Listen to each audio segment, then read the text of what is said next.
Santa Barbara wasn't just a soap, it was a cultural storm that turned unknown actors into icons almost overnight. But decades later, the real drama didn't stay on screen. Fame reshaped lives, broke relationships, and revealed truths no script could predict. So what really happened to the cast then and now? Martinez was born on the 27th of September 1948. He played Cruz Castillo, the fiercely loyal police detective whose love story with Eden Capwell became the emotional spine of Santa Barbara.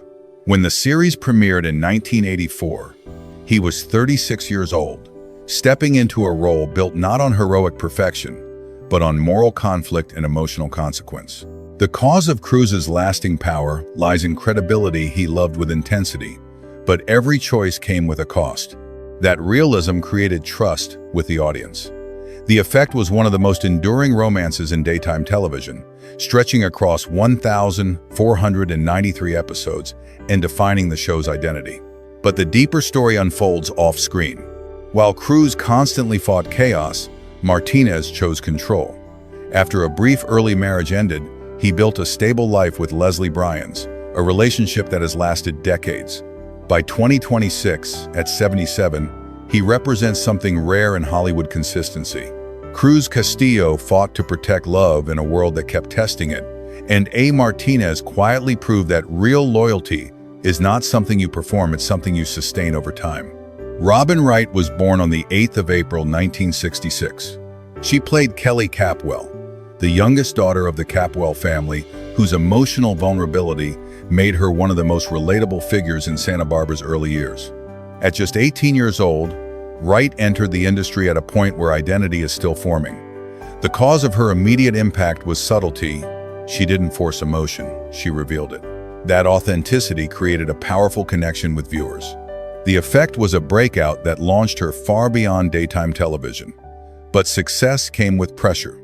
Her personal life became increasingly public, with marriages that reflected the instability often tied to rapid fame. Yet those experiences shaped her.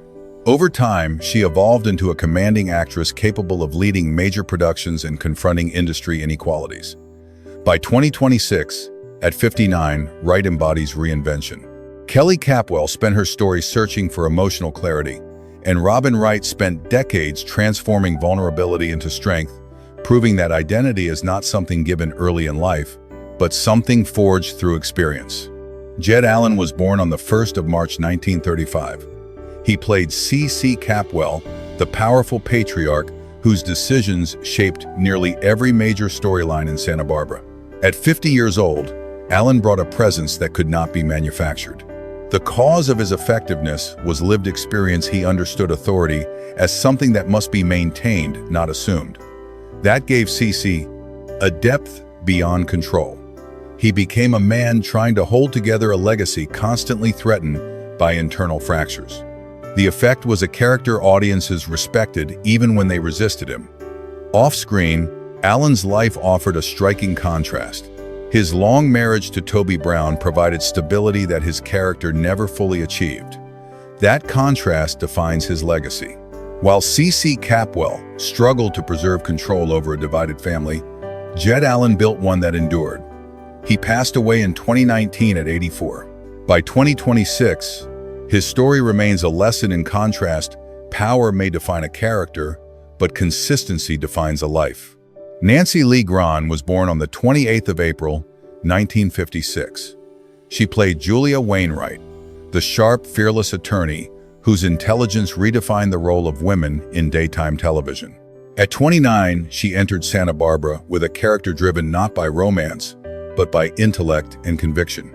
The cause of Julia's influence was independence. She didn't exist to support the story, she challenged it. That made her stand out in a genre dominated by emotional dependency. The effect was a character who commanded attention without demanding it. Off-screen, Grahn carried that same unapologetic voice.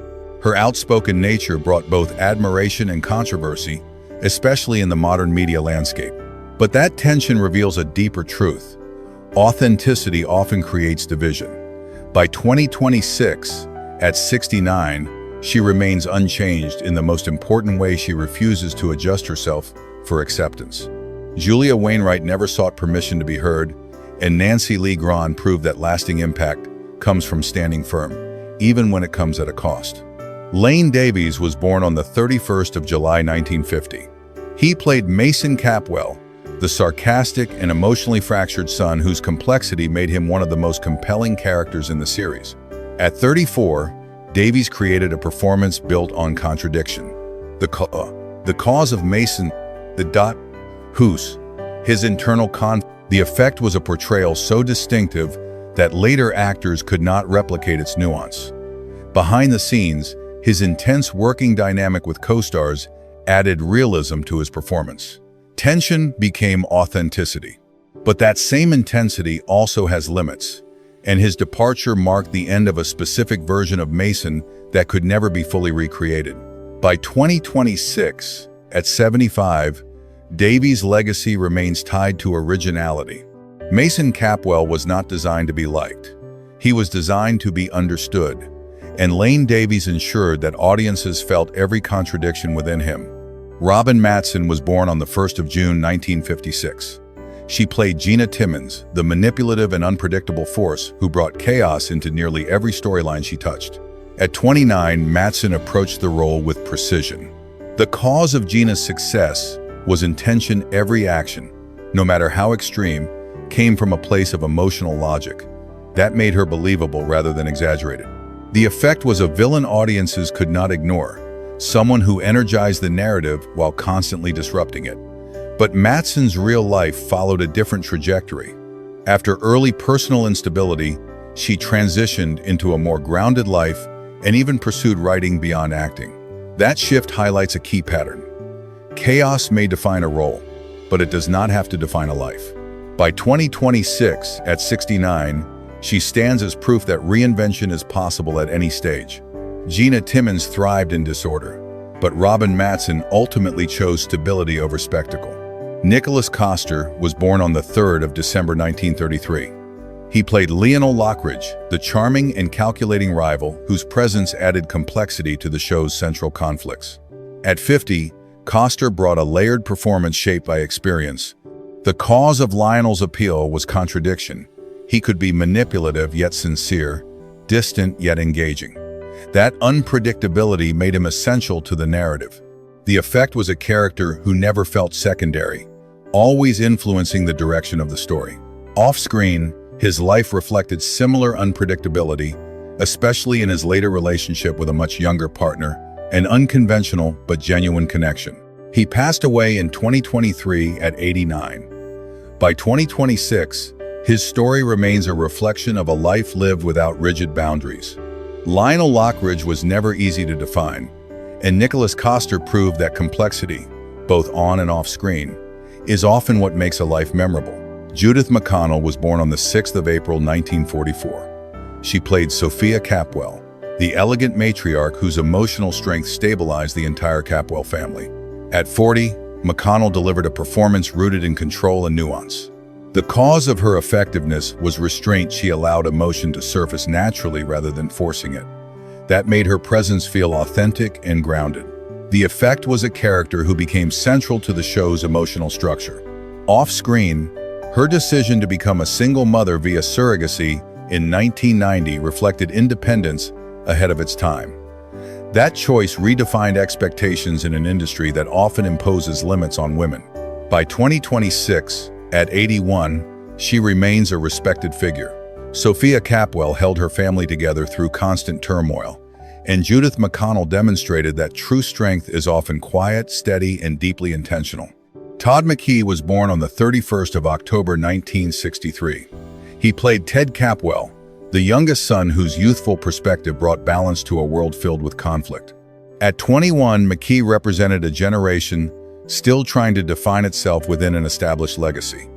The cause of his appeal was relatability. He felt grounded in a heightened narrative. The effect was strong connection with viewers who saw themselves in his uncertainty. But unlike many actors, McKee chose a different path. He stepped away from Hollywood and built a career in finance, prioritizing long-term stability over visibility. That decision reflects a deeper understanding of success. By 2026, at 62, he represents a rare outcome, someone who recognized when to leave. Ted Capwell inherited a complicated legacy, but Todd McKee chose to build his own, proving that sometimes the most powerful decision is knowing when to walk away. Marcy Walker was born on the 26th of November 1961. She played Eden Capwell, the passionate and emotionally driven heart of Santa Barbara, whose love story with Cruz Castillo became one of the most defining arcs in daytime television. At just 23 years old when she took on the role, Walker carried a level of emotional intensity that gave Eden a rare authenticity. The cause of Eden's impact was vulnerability she loved without restraint, and every emotional shift felt real. The effect was a character who anchored the show's most powerful storylines for years. But Walker's real story took a direction few could have predicted. After years of success, she walked away from Hollywood entirely in 2005, choosing a life of faith and service. That decision shocked many, but it reveals a deeper truth. Fulfillment is not always found where success exists.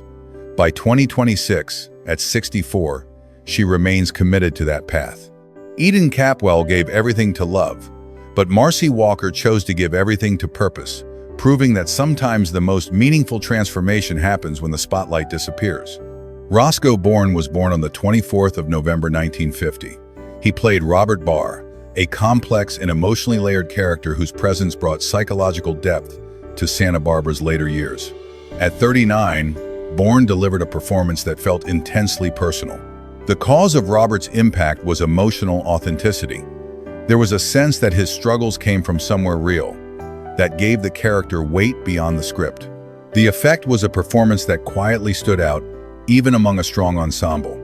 But behind the scenes, Bourne faced a lifelong battle with bipolar disorder, a struggle that remained largely private. That silence reflects a broader reality in Hollywood. Vulnerability is often hidden rather than supported.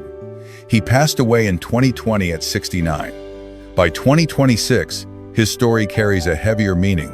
Robert Barr was a man searching for stability in a world of uncertainty, and Roscoe Bourne's life reminds us that some of the deepest battles are the ones audiences never see.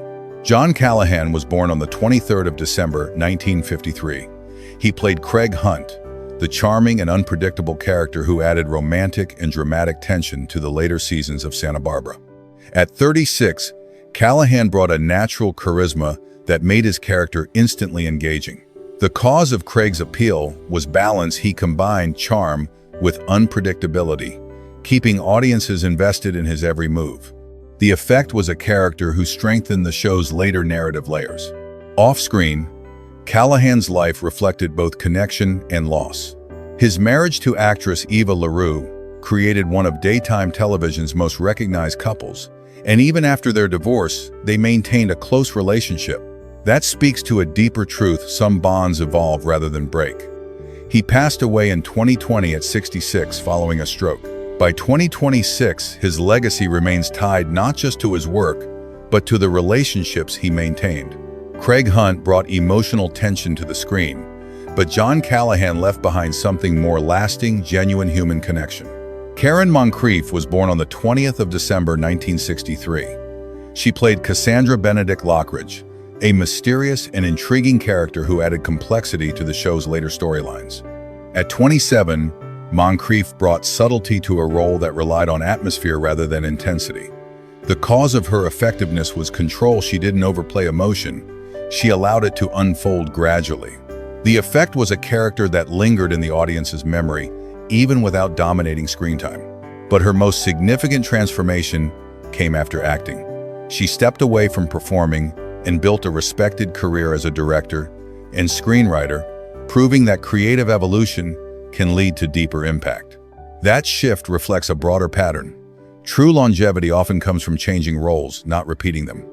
By 2026, at 62, she is recognized more for what she creates than what she performs.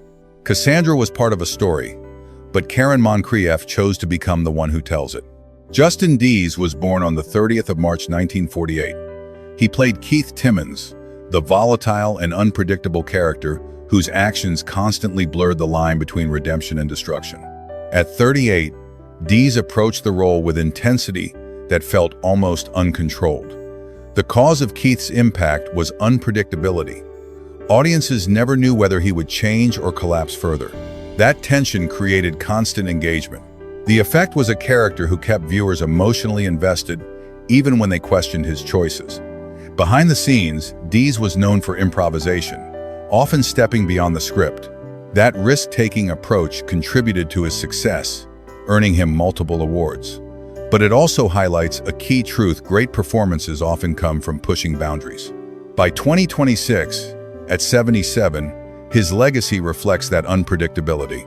Keith Timmons lived on the edge of control, and Justin Deas proved that sometimes the most compelling performances come from embracing uncertainty rather than avoiding it. Louise Sorel was born on the 6th of August, 1940. She played Augusta Lockridge, the sharp-tongued and commanding presence whose wit brought both humor and tension to the series. At 44, Sorel delivered a performance defined by precision. The cause of Augusta's appeal was control. Every line was delivered with intention, every reaction calculated. That made her scenes memorable. The effect was a character who could dominate a moment without raising her voice. Off-screen, Sorel carried that same assertiveness into her career, most notably when she publicly criticized her dismissal from another show. That moment revealed a deeper principle: respect matters, even in an industry built on hierarchy. By 2026, at 85, she remains known for her strength. Augusta Lockridge always had the final word, and Louise Sorel proved that sometimes speaking out is more important than staying silent. Gordon Thomson was born on the 3rd of March, 1945. He played Mason Capwell after taking over the role, stepping into one of the most challenging positions in daytime television. At 45, Thomson faced immediate comparison. The cause of his success was adaptation. He didn't try to replicate what came before. He created his own version. The effect was a performance that earned its own audience, despite the shadow of the original. Off-screen, Thomson's later decision to publicly come out reflects a deeper narrative about identity and timing.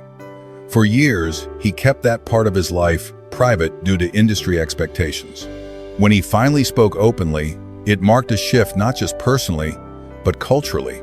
By 2026, at 81, his story represents delayed authenticity. Mason Capwell was a man full of secrets, and Gordon Thomson showed that some truths take time before they can finally be revealed. Frank Runyon was born on the 23rd of August, 1953. He played Father Michael Donnelly, a character who brought moral reflection into a world dominated by conflict and ambition. At 35, Runyon approached the role with sincerity that grounded the show's more dramatic elements. The cause of his impact was honesty. He portrayed faith not as perfection, but as struggle. That made the character relatable. The effect was a stabilizing presence within the series. But what makes his story unique is what followed. After Santa Barbara, he pursued religious scholarship and began performing one-man shows based on biblical texts. That transition reveals a powerful connection between role and identity. By 2026, at 72, he continues that work. Father Michael represented faith within fiction, but Frank Runyon chose to explore it in reality, proving that sometimes a role doesn't just influence a career, it reshapes a life. Carrington Garland was born on the 23rd of October, 1964. She played Kelly Capwell in a later recast, stepping into a role that had already been strongly defined. At 25, Garland faced the challenge of audience expectation. The cause of her success was subtle differentiation. She didn't imitate, she adjusted. That allowed viewers to gradually accept her version of the character. The effect was continuity in a role that could have easily fractured. Off-screen, Garland transitioned away from acting and built a career in design and real estate, shifting from performance to creation in a different form. That move reflects a broader lesson. Identity is not limited to one industry. By 2026, at 61, she represents adaptability. Kelly Capwell had multiple interpretations, but Carrington Garland proved that finding your own version of a role or a life is what ultimately defines success. If these stories brought back memories or revealed something new, take a moment to like this video, subscribe to the channel, and turn on the notification bell so you never miss what comes next. Santa Barbara was never just about drama. It was about choices, consequences, and time. Some found stability, some lost their way, and some reinvented themselves completely. And maybe that's the real legacy. Life, like great storytelling, is never about where you start, but what you become.